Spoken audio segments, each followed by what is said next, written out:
हमारा chapter number 6 जो है ये bandwidth utilisation multiplexing and spreading के हवाले से है। इससे पहले हम लोगों ने डिफरेंट कम्युनिकेशन देखी थी जो हम लोग फिज़िकल लेयर के ऊपर कर रहे थे।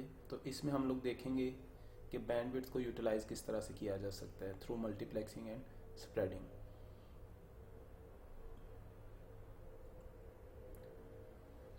हमारे पास बेसिकली बैंडविड्थ यूटिलाइजेशन क्या है कि wise use of available bandwidth, जितनी भी हमारे पास बैंडविड्थ अवेलेबल है जिसके थ्रू हम लोगों ने डाटा सेंड करना है उसका वाइज यूज़ करना है। इस चैप्टर के अंदर बेसिकली हम लोग उस वाइज यूज़ के हवाले से डिस्कशन करते हैं कि उसके क्या मेथडोलॉजी है, उसके क्या तरीक़ेकार हैं। और यहाँ पे उसने बताया हुआ है कि आप एफिशिएंसी कैसे अचीव कर सकते हैं मल्टीप्लेक्सिंग के थ्रू, और जो प्राइवेसी एंड एंटी जैमिंग है वो आप अचीव कर सकते हैं स्प्रेडिंग के थ्रू। तो बेसिकली ये दो टॉपिक्स इस चैप्टर के अंदर आ जाते हैं। फर्स्ट वन जो मल्टीप्लेक्सिंग है जिसमें आप एफिशिएंसी अचीव करने की बात करेंगे, और सेकंड आपके पास आ जाएगा स्प्रेडिंग। स्प्रेडिंग का यूज़ क्या होगा प्राइवेसी एंड एंटी जैमिंग के लिए, लाइक आप जो कम्युनिकेशन कर रहे हैं उसे कोई जैम ना कर सके और आपकी डाटा की प्राइवेसी भी रहे। तो सबसे पहले हम लोग देखेंगे मल्टीप्लेक्सिंग को। मल्टीप्लेक्सिंग बेसिकली आपके पास बैंडविड्थ जब शेयर हो रही हो मल्टीपल डिवाइसेस के दरमियान, तो वहाँ पे आपको मल्टीप्लेक्सिंग की ज़रूरत पड़ती है। अगर इसकी फॉर्मल डेफिनेशन पे जाएं तो यहाँ पे इसने लिखा हुआ है whenever the bandwidth of a medium linking two devices is greater than the bandwidth needs of the device the link can be shared. कि अगर एक डिवाइस की जो ज़रूरत है उससे ज़्यादा आपके पास बैंडविड्थ अवेलेबल है तो आप मल्टीपल डिवाइसेस के लिए उसे शेयर कर सकते हैं। Multiplexing is the set of technique that allows the simultaneous transmission of multiple signals. तो ये मल्टीप्लेक्सिंग करेगी क्या, ये आपके पास बेसिकली टेक्निक है जो एक ही टाइम पे साइमल्टेनियस ट्रांसमिशंस को सपोर्ट कर रही होगी। इस मल्टीप्लेक्सिंग की डिफरेंट जो है वो हमारे पास टेक्निक्स होती हैं, जैसे यहाँ पे आपके पास लिखा हुआ भी मेंशन है कि frequency division, wavelength division, synchronous time division, statistical time division, multiplexing. तो ये डिफरेंट टेक्निक्स हैं जिसके थ्रू हम लोग मल्टीप्लेक्सिंग कर सकते हैं और अल्टीमेट गोल हमारा जो है वो इसकी एफिशिएंसी को अचीव करना है। यहाँ पे उसने एक फिगर के थ्रू समझाने की कोशिश की है कि हमारे पास दोनों एंड्स के ऊपर मल्टीप्लेक्सर और डी मल्टीप्लेक्सर लगा हुआ है। एक सिंगल लिंक है, आप इस लिंक को किसी केबल या वायर के थ्रू अंडरस्टैंड कर लें। उस लिंक के थ्रू मल्टीपल जो चैनल्स का डाटा है 5, 10, 15 मल्टीपल हो सकते हैं, उनका डाटा आपके पास ट्रांसमिट होगा। तो एक एंड पे मल्टीप्लेक्सर क्या करेगा, उन सब को मल्टीप्लेक्सर से गुजारेंगे, वो चैनल से डाटा पास होगा, और दूसरे एंड पे डी मल्टीप्लेक्सर लगा होगा। वो क्या करेगा, जिस जिस डिवाइस का डाटा था या जिस एंड के लिए उसने भेजा था वहाँ पे वो रिसीव हो जाएगा।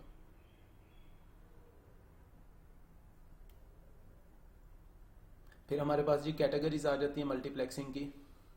सबसे फर्स्ट वन जो है वो हमारे पास फ्रीक्वेंसी डिवीजन है, सेकंड वेवलेंथ डिवीजन मल्टीप्लेक्सिंग है, और फिर टाइम डिवीजन मल्टीप्लेक्सिंग है। इसमें जो फर्स्ट टू टेक्निक्स हैं ये एनालॉग हैं, और थर्ड वन जो है वो डिजिटल टेक्निक है। एनालॉग और डिजिटल को हम लोगों ने काफ़ी इन डेप्थ प्रीवियस चैप्टर्स में देखा था कि एनालॉग और डिजिटल कम्युनिकेशन में फ़र्क क्या होता है। यहाँ पे देखें तो बेसिकली उसने क्या किया हुआ है, फ्रीक्वेंसी डिवीजन मल्टीप्लेक्सिंग किया। ये जो आपको चैनल पे डिफरेंट कलर्स नज़र आ रहे हैं, ये चैनल 1, चैनल 2, चैनल 3 लिखा हुआ है, ये बेसिकली एक्चुअल में एक चैनल है, या आप इसे इस तरह कह लें एक लिंक है। उस लिंक को आप लोगों ने मल्टीपल चैनल्स में डिवाइड कर दिया है। तो क्या होगा, चैनल 1 जो है वो एक डिवाइस के डाटा को सपोर्ट करेगा, चैनल 2 दूसरे डिवाइस के डाटा के लिए हो जाएगा, और चैनल 3 तीसरे डिवाइस के लिए। तो एक ही टाइम में ये जो लिंक है ये 3 चैनल्स को सपोर्ट कर रहा है। और ये जो चैनल्स की डिवीजन है ये किसके थ्रू की है हम लोगों ने, ये फ्रीक्वेंसी के थ्रू हम लोगों ने इसे डिवाइड किया है। तो ये बेसिकली आपके पास फ्रीक्वेंसी डिवीजन मल्टीप्लेक्सिंग की एक डायग्राम यहाँ पे गिवन है, जिसके थ्रू मल्टीप्लेक्सर होता है, फिर एक लिंक को आप मल्टीपल चैनल्स में डिवाइड कर देते हैं, और उस दूसरे एंड पे आपके पास डीमक्स आ जाता है।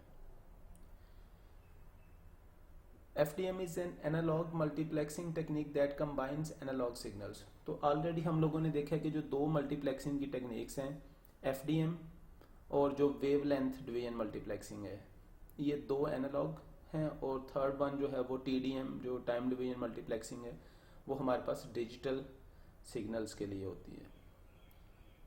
अब FDM का प्रोसेस क्या है कि हमारे पास ये लेफ्ट साइड पे 3 बेस एनालॉग सिग्नल्स हैं। लाइक आप इसे इस तरह से अंडरस्टैंड कर सकते हैं कि ये हमारे पास एक्चुअल डाटा है जो हम लोग ट्रांसमिट करना चाह रहे हैं। इसके बाद हमारे पास क्या होता है, मॉड्यूलेटर्स होते हैं। मॉड्यूलेटर्स डिफरेंट फ्रीक्वेंसीज के कैरियर्स होते हैं। आप लोगों ने जितने चैनल्स बनाने होते हैं बेसिकली आप उतने कैरियर्स बना लेते हैं। लाइक आपको उतनी फ्रीक्वेंसीज रिक्वायर्ड होती हैं। अब जैसे यहाँ पे है कैरियर F1, तो हो सकता है इसकी फ्रीक्वेंसी जो है वो 10 हर्ट्ज हो। कैरियर F2 तो इसकी फ्रीक्वेंसी 15 हो सकती है, 20 हो सकती है। F3 ये 30 हो सकती है। वैसे भी हमें नज़र आ रहा है कि ये कैरियर वाइज इनकी फ्रीक्वेंसीज डिफरेंट है। तो इनकी कोई भी फ्रीक्वेंसीज हो सकती हैं, वो आप पे डिपेंड करता है कि जब आप कम्युनिकेशन करवा रहे हैं तो उसमें आप कितने चैनल्स एस्टेब्लिश करना चाह रहे हैं और उन चैनल्स को किस तरह से डिवाइड करना चाह रहे हैं। तो ये 3 हमारे पास डिफरेंट जो हैं वो कैरियर्स आ गए। हम लोगों ने बेस बैंड सिग्नल्स को इनके साथ मॉड्यूलेट किया। मॉड्यूलेट करने के बाद देखें ये हमारे पास लेफ्ट साइड पे, एक्सट्रीम लेफ्ट पे एक्चुअल सिग्नल था। इसे कैरियर के साथ मॉड्यूलेट किया तो ये हमें एक इसकी आउटपुट रिसीव हो गई। तीनों जो बेस बैंड सिग्नल्स हैं, इन तीनों की हमारे पास इस तरह मॉड्यूलेट होकर आउटपुट आ जाएगी, और फिर हम लोग क्या करेंगे, इन सब सिग्नल्स को एड अप करेंगे और चैनल के ऊपर ट्रांसमिट कर देंगे। तो ये जो लेफ्ट साइड पे 3 सिग्नल्स हैं, ये बेसिकली एक्चुअल वो डिवाइसेस हैं जो डाटा कम्युनिकेट करना चाह रही हैं। आपने उन्हें डिफरेंट कैरियर फ्रीक्वेंसीज के ऊपर मॉड्यूलेट किया और यहाँ पे एडिशन परफॉर्म करके आप लोगों ने डाटा आगे सिंगल लिंक के ऊपर भेज दिया। सेम आपके पास जो दूसरे एंड के ऊपर डीमॉड्यूलेशन होगी वो इसका रिवर्स प्रोसेस होगा। जो ये वाला प्रोसेस आपने जहाँ पे सबको कंबाइन किया है, दूसरे एंड के ऊपर आप क्या करेंगे, सब सिग्नल्स को सेपरेट करेंगे और उसके बाद उसे डीमॉड्यूलेट करेंगे। ये जो फिगर 6.5 है ये बेसिकली डी मल्टीप्लेक्सिंग को डिनोट कर रही है कि आपके पास वो जो सिंगल लिंक आ रहा था, आपने उसके बाद क्या किया, यहाँ पे फिल्टर अप्लाई कर दिया। वो फिल्टर डिफरेंट फ्रीक्वेंसीज को अलग अलग कर देंगे। जब वो फ्रीक्वेंसीज अलग हो जाएंगी आपके पास, तो फिर आप क्या करेंगे, डीमॉड्यूलेट करेंगे और आपके पास एक्चुअल जो सिग्नल आपने ट्रांसमिट किया था वही सिग्नल आपको रिसीव हो जाएगा। तो इस सारी प्रैक्टिस का जो हमें फ़ायदा था वो ये था कि 3 सिग्नल्स आपने सिंगल लिंक के ऊपर एक ही टाइम के अंदर भेज दिए हैं। और ये सारा पॉसिबल किस वजह से हो सका, FDM की वजह से, जो फ्रीक्वेंसी डिवीजन मल्टीप्लेक्सिंग है। ये एग्जाम्पल एक गिवन है आपके पास कि अज्यूम करें आपके पास एक वॉइस चैनल है जो ऑक्यूपाई करता है बैंडविड्थ ऑफ 4 किलोहर्ट्ज़। आप लोगों ने क्या करना है, वहाँ पे 3 वॉइस चैनल्स जो हैं वो एक लिंक के अंदर कंबाइन करने ऑफ 12 किलोहर्ट्ज़। लाइक एक 12 किलोहर्ट्ज़ का आपके पास बैंडविड्थ अवेलेबल है, उसमें 3 वॉइस चैनल आपने कंबाइन करने हैं। जबकि आपको पता है हर वॉइस चैनल कितनी स्पेस ले रहा है, 4 किलोहर्ट्ज़ की। और वो जो बैंडविड्थ अवेलेबल है वो 20 to 30 किलोहर्ट्ज़, मतलब ये उसने एक रेंज दे दी है, इसमें अवेलेबल है। तो आपने सिंपली क्या बताना है कि ये फ्रीक्वेंसी डोमेन के अंदर आपके पास किस तरह से इनकी अरेंजमेंट होगी। तो अगर आपसे के पास 20 से 32 के दरमियान फ्रीक्वेंसी आ रही है और हर बैंड 4 किलोहर्ट्ज़ ले रहा है, तो पहला जो बैंड होगा वो आपके पास 20 to 24 किलोहर्ट्ज़ तक चला जाएगा। दूसरा जो बैंड है वो आपके पास 24 to 28 किलोहर्ट्ज़, और इस तरह से आपके पास थर्ड जो है वो इस तरह से डिवाइड हो जाएगा।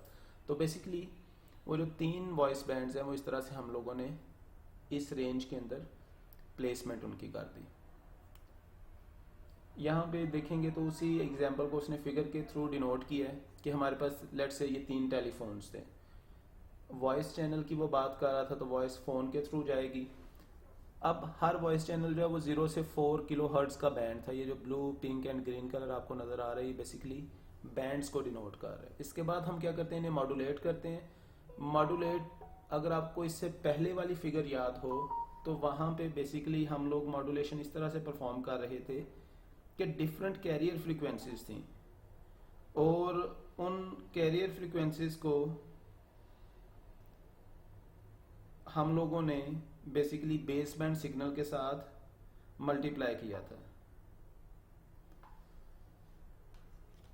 तो फर्स्ट हमारे पास जो कैरियर फ्रीक्वेंसी आ गई वो 20 to 24 आ गई, सेकंड जो हमारे पास आ गई वो 24 to 28 आ गई, और इसी तरह से थर्ड जो है वो 28 to 32 आ गई। इन सब को मॉड्यूलेट किया, उसके बाद एडअप कर दिया, तो ये आपके पास तीनों फ्रीक्वेंसीज जो है वो कंबाइन होगी। बैक टू डी मल्टीप्लेक्सिंग जाएंगे, यहाँ पे बैंड्स लगे होंगे, फिल्टर्स, वो हर बैंड को अलग अलग कर देंगे और आपके पास वो सिग्नल दूसरे एंड पे रिसीव हो जाएगा। तो मल्टीप्लेक्सिंग, मल्टीपल चैनल्स का डाटा सिंगल लिंक पे अगर आपने भेजना हो तो मल्टीप्लेक्सिंग हम लोग यूज़ करते हैं।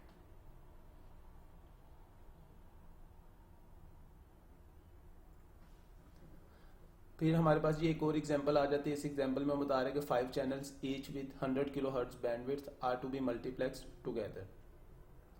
हमारे पास 5 चैनल है, हर एक की जो फ्रीक्वेंसी है वो 100 किलोहर्ट्ज है।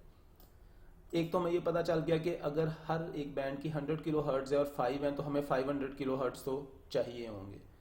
What is the minimum bandwidth of the link if there is need for a guard band of 10 kilohertz between the channels to prevent interference?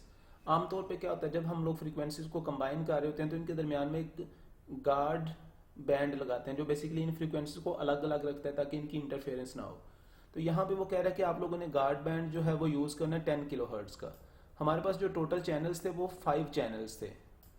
तो अगर आप 5 चैनल्स के दरमियान में गार्ड बैंड्स रखना चाहें तो आपके पास 4 स्पेसेस आती हैं। तो 500 किलोहर्ट्ज तो हो गई इन चैनल्स के, 5 चैनल्स हैं ईच विद 100 किलोहर्ट्ज, तो 500 किलोहर्ट्ज तो ये वाला हो जाएगा। फिर 4 गार्ड बैंड्स आने हैं वहाँ पे, तो 4 इंटू 10 40 ये हो जाएगा। तो यहाँ पे अगर आप कैलकुलेशन देखें तो आपके पास 540 किलोहर्ट्ज टोटल आपको फ्रीक्वेंसी या बैंडविड्थ रिक्वायर्ड होगी इस पर्पज़ के लिए। और ये बेसिकली आपके पास वो फिगर के थ्रू भी डिनोट कर रहा है कि हमारे पास टोटल जो है वो यहाँ पे 5 वॉइस चैनल्स आ रहे थे। आपको ये जो pink, yellow, green, blue and pink colour के अंदर नज़र आ रहा है, इसमें हर एक जो है ये 100 किलोहर्ट्ज आपके पास आ रहा है। इन सब के दरमियान में अगर आप स्पेसिंग देखेंगे तो ये आपके पास 10 किलोहर्ट्ज की स्पेसिंग आ रही है। तो ये जो 10 किलोहर्ट्ज की दरमियान में आपको स्पेस नज़र आ रही है, ये बेसिकली गार्ड बैंड है। गार्ड बैंड का सिंपल सा पर्पज़ ये होता है कि इनके दरमियान में आपने स्पेस मेंटेन करनी होती है, और वो स्पेस मेंटेन इसलिए कि ये आपस में इंटरफेयर ना करें। तो ये इसका एक सिंपल सा पर्पज़ है।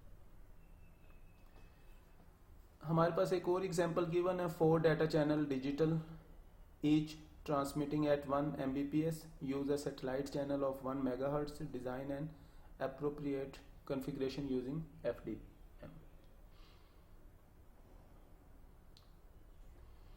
अब देखें जी, यहाँ पे जो आप लोगों ने चीज़ अंडरस्टैंड करनी है वो ये है कि आपके पास 4 डाटा चैनल्स गिवन है लेकिन वो डिजिटल है, और हर जो है वो ट्रांसमिट कर रहा है 1 Mbps पे। आप लोगों को पता है कि जो FDM की टेक्निक है ये एनालॉग के ऊपर चलती है, और सैटेलाइट चैनल ये यूज़ कर रहे हैं 1 मेगाहर्ट्ज़ का।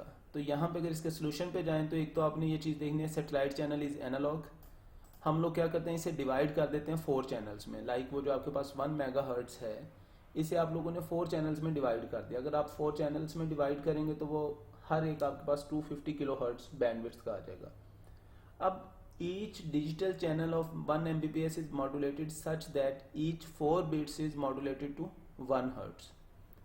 कि आप लोगों ने जो 4 बिट्स हैं उसे मॉड्यूलेट करना है 1 हर्ट्ज़ के साथ। तो जैसे हम लोगों ने डिफरेंट कोडिंग स्कीम्स पढ़ी थी इससे पहले चैप्टर में, उनमें से हम लोग यहाँ पे सोल्यूशन क्या करेंगे, 16 QAM मॉड्यूलेशन। ये हम लोगों ने लास्ट चैप्टर में काफ़ी डिटेल में पढ़ा था, 4 QAM, और फिर एम्पलीट्यूड मॉड्यूलेशन थी, क्वाड्रेचर एम्पलीट्यूड मॉड्यूलेशन थी, डिफरेंट टेक्निक्स थी। तो एक तो इसकी ये पॉसिबल कन्फिग्रेशन ये वाली शो कर रहा है। देखें जी, टोटल 4 चैनल्स हैं आपके पास आगे, जो उसने यहाँ पे स्टार्टिंग में दिया हुआ था 4 डाटा चैनल्स। तो ये आपको 4 डाटा चैनल्स यहाँ पे नज़र आ रहे हैं, और सिंपल इसका किया क्या कि 1 मेगाहर्ट्ज़ सैटेलाइट फ्रीक्वेंसी थी, उसे 4 चैनल्स में डिवाइड कर दिया। उन 4 चैनल्स में डिवाइड करने के लिए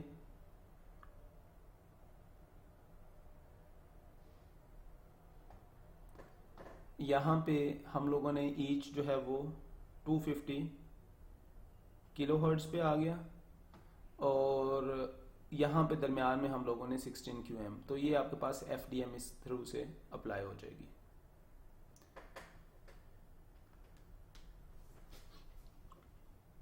ये बेसिकली एक्चुअल जो हमारे पास सिनेरियो होता है किसी भी फ़ोन लाइन का, वो यहाँ पे इस हायरार्की में गिवन है। बेसिकली करते क्या है हम लोग कि हर जो वॉइस चैनल है, वॉइस चैनल को आप सिंपली इस तरह से अंडरस्टैंड कर लें कि जो आप लोग किसी को भी फ़ोन करते हैं, तो फ़ोन करने के लिए आपको मिनिमम जो बैंडविड्थ रिक्वायर्ड होती है वो 4 किलो हर्ट्ज़ रिक्वायर होती है। तो ये जो 4 किलो हर्ट्ज़ है, इसका सिंपल सा तरीकाकार ये करते हैं कि यहाँ पे हमारे पास फर्स्ट जो होता है एफडीएम या मल्टीप्लेक्सर, इसके अंदर टोटल 12 वॉइस चैनल्स होते हैं। तो इन 12 वॉइस चैनल्स को हम लोग इकट्ठा करते हैं, और वो अगर आप देखें तो आपके पास 12 इंटू 4 48 किलो हर्ट्ज़ आ जाएगा। तो 48 किलो हर्ट्ज़ में हमारे पास 12 वॉइस चैनल्स आ गए जो एक ग्रुप की फॉर्म में आ जाएंगे। इसी तरह ये जो आप लोगों ने 12 वॉइस चैनल्स का एक ग्रुप बनाया है, इस तरह के 5 ग्रुप्स अगले मल्टीप्लेक्सर में लगेंगे। तो सिंपल क्या हो जाएगा, अगर हर एक ग्रुप के अंदर 12 आपके पास आ रहे हैं तो 12 इंटू 5 जो है वो आपके पास 60 वॉइस चैनल्स हो गए, और 48 इंटू 5 करेंगे तो 240 किलो हर्ट्ज आपके पास एक सुपर ग्रुप बन गया। अच्छा, ये जो इसी तरह से अगले मल्टीप्लेक्सर पे 10 सुपर ग्रुप्स होंगे, तो अगर एक सुपर ग्रुप के अंदर 60 वॉइस चैनल्स हैं तो 10 सुपर ग्रुप्स के अंदर आपके पास 600 वॉइस चैनल्स आ जाएंगे। और अगर एक सुपर ग्रुप की फ्रीक्वेंसी 240 किलो हर्ट्ज है तो 10 की जो फ्रीक्वेंसी है वो आपके पास तकरीबन मोर और लेस 2.52 मेगा हर्ट्ज आ जाएगी। इसी तरह इस मास्टर ग्रुप के आपने 6 इकट्ठे मिला के एक जंबो ग्रुप बना देना है, और एक जंबो ग्रुप जो है उसके अंदर आपके पास 3600 वॉइस चैनल्स, यानी आप 3600 फोन्स कह सकते हैं कि कनेक्ट कर सकते हैं। तो जो जंबो ग्रुप है वो बेसिकली एक लिंक के ऊपर ऑलमोस्ट 3600 जो वॉइस चैनल्स हैं वो यहाँ से उसका डाटा जो है वो कैरी कर रहे हैं। तो ये एक्चुअल में जो आपके फोन लाइंस का सिनेरियो है वो मोर और लेस इसी तरह से काम कर रहा होता है। फिर हमारे पास ये एक एग्जांपल आ जाती है कि advance mobile phone system use करता है 2 बैंड्स। फर्स्ट बैंड जो है इसमें 824 टू 849 मेगाहर्ट्ज़ है। ये सेंडिंग के लिए है, क्योंकि जो मोबाइल फ़ोन है ऑब्वियसली आपको पता है उसमें फुल डुप्लेक्स कम्युनिकेशन हो रही होती है। तो हम लोग जो टोटल फ्रीक्वेंसी है उसे 2 हिस्सों में डिवाइड कर देते हैं। फर्स्ट जो है वो हमारे पास आ जाता है 824 टू 849, ये डाटा सेंड करने के लिए, और 869 टू 894 डाटा रिसीव करने के लिए। हर जो यूज़र है उसके पास 30 किलो हर्ट्ज़ की फ्रीक्वेंसी है, बैंडविड्थ है ईच डायरेक्शन। तो आप कितने लोगों को इसमें अकोमोडेट कर सकते हैं साइमल्टेनियसली? तो एक तो आसान सा तरीकाकार ये है कि आप सबसे पहले ये करें कि इनका डिफरेंस निकालें जो आपके पास बैंडविड्थ अवेलेबल है। लाइक उसने कहा था फर्स्ट बैंड जो है वो हमारे पास 824 टू 849 है। तो आप 849 माइनस 824 करें, ये ऑलमोस्ट 25 मेगाहर्ट्ज़ की आपके पास फ्रीक्वेंसी आ जाएगी। हमारे पास जो यूज़र को फ्रीक्वेंसी चाहिए वो कितनी चाहिए, वो 30 किलो हर्ट्ज़ चाहिए, जो उसने दिया हुआ है कि each user has a bandwidth of 30 kilo hertz. तो 25 मेगाहर्ट्ज़ को आप 30 किलो हर्ट्ज़ पे डिवाइड करें, तो जब आप डिवाइड करेंगे तो ये आपका आंसर ये आ रहा है 833.33। एक्चुअल में तो पॉइंट्स के अंदर चैनल नहीं आपके आते, ये तो नंबर ऑफ यूज़र्स हैं। तो हम क्या करते हैं, इसे राउंड ऑफ कर लेते हैं। जैसे इसने यहाँ पे 832 चैनल्स कर दिए, और इनमें से 832 के अंदर से उसने कहा जी कि 42 जो चैनल्स हैं वो यूज़ होंगे कंट्रोल के लिए, और बाकी आपके पास कितने बच जाएंगे, जो 790 चैनल्स हैं वो आपके पास फ़ोन यूज़र्स के लिए। तो इस तरह से आप लोग इसमें कर सकते हैं। अगर आप लोगों को नंबर ऑफ़ यूज़र्स निकालने पड़े या बैंडविड्थ निकालनी पड़े तो इसके थ्रू हम लोग इसे देख सकते हैं। फिर सेकंड हमारे पास टेक्निक जो एनालॉग में आ जाती है वो वेवलेंथ डिवीजन मल्टीप्लेक्सिंग है, WDM।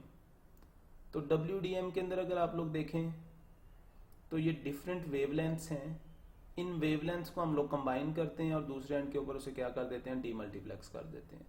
तो इस केस में ये क्या हो जाएगा, हमारे पास ये भी मल्टीप्लेक्सिंग ही हो रही है, लेकिन पहले केस में फ्रीक्वेंसीज के थ्रू थी, यहाँ पे हम लोग क्या करेंगे, डिफरेंट वेवलेंथ के सिग्नल्स को आपस में जो है वो कंबाइन कर देंगे। तो ये थोड़ा सा उससे स्लाइटली फर्क है, बट ये भी एनालॉग कम्युनिकेशन के लिए। अब उसने कहा जी WDM जो है वो एनालॉग मल्टीप्लेक्सिंग की टेक्निक है to combine optical signal. Like अगर आप लोग फाइबर ऑप्टिक वगैरह में काम कर रहे हैं या ऑप्टिकल सिग्नल्स पे, तो वहाँ पे क्योंकि आप लोग जो सिग्नल्स हैं उनकी वेवलेंथ्स होती हैं उन्हें कंट्रोल करते हैं, और उसके केस में आप लोग WDM यूज़ कर सकते हैं।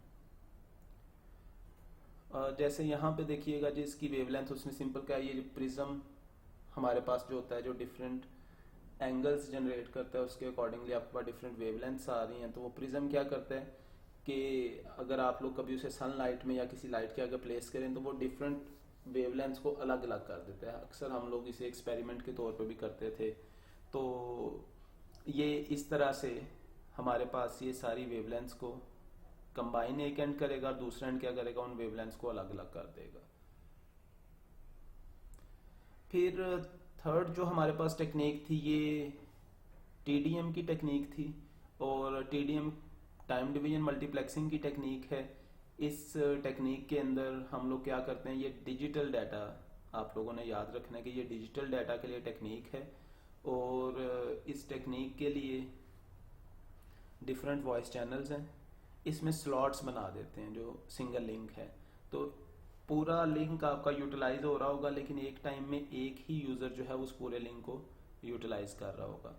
तो फर्स्ट हमारे पास ये आ जाता है, फर्स्ट यूज़र का डाटा, फिर second, third, fourth and so on, फिर इसी तरह बार बार ये स्लॉट्स के थ्रू डाटा पास ऑन होता रहता है। तो ये हमारे पास थर्ड टेक्निक डिजिटल डाटा के लिए आ जाती है, TDM। TDM is a digital multiplexing technique for combining several low rate channels into one high rate channel। तो अगर आपके पास लो रेट चैनल है, लाइक जिनकी डाटा रेट कम है, तो आप क्या कर सकते हैं, उन्हें स्लॉट्स में डिवाइड कर सकते हैं, और एक हाई रेट चैनल के ऊपर सबको कंबाइन करके TDM के थ्रू पास ऑन कर सकते हैं। ये हमारे पास सिंक्रोनस टाइम डिवीजन मल्टीप्लेक्सिंग है। लाइक इसमें डाटा सिंक्रोनाइज्ड होता है, हम लोगों ने सिंक्रोनाइजेशन को ऑलरेडी डिस्कस किया था। अगर आप देखें तो ये तीन बेसिकली हमारे पास यूज़र्स का डाटा है। फर्स्ट A यूज़र है, सेकंड B यूज़र है, एंड थर्ड C है। तो A यूज़र का जो डाटा था उसके हमने तीन स्लॉट्स बना ली, A1, A2, A3, सेकंड की B1, B2, B3, and third की C1, C2, C3। और इन सब को हम लोगों ने TDM के थ्रू जो है वो पास ऑन कर दिया। तो यहाँ पे आप देखें फर्स्ट फ्रेम के अंदर A1 का एक जो डाटा पैकेट था, B1, C1, इसी तरह फिर A1। तो ये हम लोगों ने हर फ्रेम के अंदर स्लॉट्स में डाटा डिवाइड करके उसे पास ऑन कर दिया। In synchronous TDM, the data rate of the link is n times faster and the unit duration is n times shorter। यानी जो डाटा रेट आपके मेन लिंक का होगा वो n टाइम्स फास्टर होना चाहिए। जितने आपके एक्चुअल पैकेट्स हैं उसमें क्या होगा कि किसी किस्म का फिर डाटा की जो है वो डिस्ट्रप्शन नहीं आएगी। लाइक जो आपका एक्चुअल डाटा है वही आपके पास डाटा वो पास ऑन हो जाएगा। ये एग्जांपल एक सिंपल सी गिवन है आपके पास। फिगर को हम लोग देख लेते हैं। इसने 6.13 को रेफर किया हुआ है। ये बेसिकली 6.13 फिगर है जो भी हम लोग जिसे देख रहे थे, जिसमें A1, A2, A3 और ये सारा था। एग्जाम्पल में वो बता रहा है कि the data rate of each input connection is 3 kilo bits per second. यानी जो हर इनपुट कनेक्शन है उसका data rate 3 kilo bits per second है। If 1 bit at a time is multiplexed, a unit is a 1 bit. What is the duration of each input slot, each output slot and each frame? तो वो basically ये कह रहा है कि अगर आप एक बिट को एक टाइम पे मल्टीप्लेक्स करते हैं और टोटल जो इनपुट कनेक्शन है वो 3 किलो बिट्स का है, तो आपके पास ये तीन चीज़ें हमने बताने कि हर इनपुट स्लॉट कितनी होगी, आउटपुट स्लॉट कितनी होगी, फ्रेम। तो हम लोग इसे इस तरह से कर सकते हैं कि data rate of each input connection is 1 kilobits per second. This means that the bit duration is 1/1000 और 1 मिली सेकेंड। कि अगर 1 किलो बिट्स है पर सेकेंड है तो एक सेकेंड या सिंगल बिट जो है उसका वो एक 1 मिली सेकेंड के अंदर। तो इनपुट टाइम स्लॉट जो है वो 1 मिली सेकेंड होगा, सेम एज बिट ड्यूरेशन। तो ये सिंपल आपको पता है फ्रीक्वेंसी और टाइम पीरियड जैसे आपके पास इन्वर्स होते हैं, सेम ही उसी सिनेरियो से आपके पास ईच आउटपुट स्लॉट कितनी आएगी।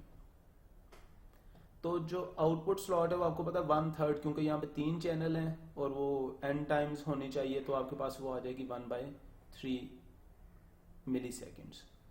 और ईच फ्रेम आपके पास कितना होगा, तो हर फ्रेम में तीनों चैनल्स का डाटा आएगा, तो आप इसे 3 से जब मल्टीप्लाई करेंगे तो वो 1 मिली सेकेंड का आ जाएगा। तो ये सिंपल आपके पास TDM की कैलकुलेशन है। ये एग्जांपल भी ऑलमोस्ट उसी तरह से कि आपके पास फिगर 6.14 को वो रेफर कर रही है, आपके पास फिगर है। इसमें सबसे पहले देख लें आपके पास चैनल्स कितने आ रहे हैं, 1 2 3 4 फ्रेम्स उसने यहाँ पे बनाए हुए हैं। आप लोगों को पता है कि हर चैनल का एक बिट जो है वो एक फ्रेम का हिस्सा होगी। तो यहाँ पे हमारे पास data stream for each input and one data stream for the output. The unit of data is 1 bit. Find the input bit duration, output, और सेम आप लोगों ने वही चीज़ें जो हैं फाइंड आउट करनी है। तो input bit duration is inverse of the bit rate. अभी हम लोग यही बात कर रहे थे कि वो उसका क्या होता है, इनवर्स होता है। तो ये आपके पास आ जाएगा 1 m का 1 माइक्रो सेकेंड, और ये 1 Mbps यहाँ पे लिखा हुआ है इसके साथ। ये अगर आप देखेंगे हर चैनल के साथ 1 Mbps, तो जब इसे आप इन्वर्स करेंगे तो ये आपके पास 1 माइक्रो सेकेंड आ जाएगा। आउटपुट ड्यूरेशन जैसे भी हम लोगों ने इसे फर्स्ट क्वेश्चन में निकाली थी, उसमें 3 चैनल थे, इसमें 4 हैं, तो वो 1/4 माइक्रो सेकेंड आ जाएगा। और आउटपुट का रेट कितना होगा, वो उसका इन्वर्स हो जाएगा। तो ये सेम अभी यही वाला काम हम लोगों ने इसे लास्ट एग्जाम्पल में भी किया था, सिर्फ आप लोगों ने ये इन्वर्स का और इनकी कैलकुलेशंस को देख लेना है। ये एग्जाम्पल आप लोगों ने खुद सॉल्व करनी है। ये सेम अगेन वही चीज़ें हैं, तो इसे आप लोगों ने एग्जाम्पल्स जो बाकी हैं इन्हें गो थ्रू कर लेना है। इससे जो नेक्स्ट है हम लोग फिर स्प्रेडिंग का डिस्कशन करेंगे। अच्छा, ये अभी हम लोगों ने एक देखा भी था जो ग्रुप्स की फॉर्म में डाटा बन रहा था, जो भी हम लोगों ने देखा था, ये डिजिटल हायरार्की है। जो पहले वाला हम लोगों ने पढ़ा था वो आपके पास एनालॉग की हायरार्की थी, जहाँ पे वॉइस चैनल्स थे। फर्स्ट आप लोगों ने देखा होगा कि 12 चैनल्स थे, उन्हें आपने कंबाइन करके एक सिंगल ग्रुप की फॉर्म में डाटा भेजा था, और उसकी 48 किलोहर्ट्ज़ फ्रीक्वेंसी थी। तो यहाँ पे ये डिजिटल हायरार्की है। इसमें अगर आप TDM देखें तो आपके पास 24 का आपने ग्रुप बनाया, 64 किलोबिट्स पर सेकंड हर एक की डाटा रेट आ रहा था। तो जब आप 24 का ग्रुप बनाएंगे तो ये 24 आपके पास आगे डाटा सिग्नल्स, और ये आपके पास, तो ये सेम उसी हायरार्की में, जैसे वहाँ पे ग्रुप था, मास्टर ग्रुप था, फिर सुपर ग्रुप था और जंबो ग्रुप था, ये सेम उसी हायरार्की में। ये बेसिकली उन्होंने इसके डाटा रेट्स गिवन है कि DS1 जो है उसका T1 लाइन होगी, उसका डाटा रेट कितना होगा, उसमें कितने वॉइस चैनल आ सकते हैं।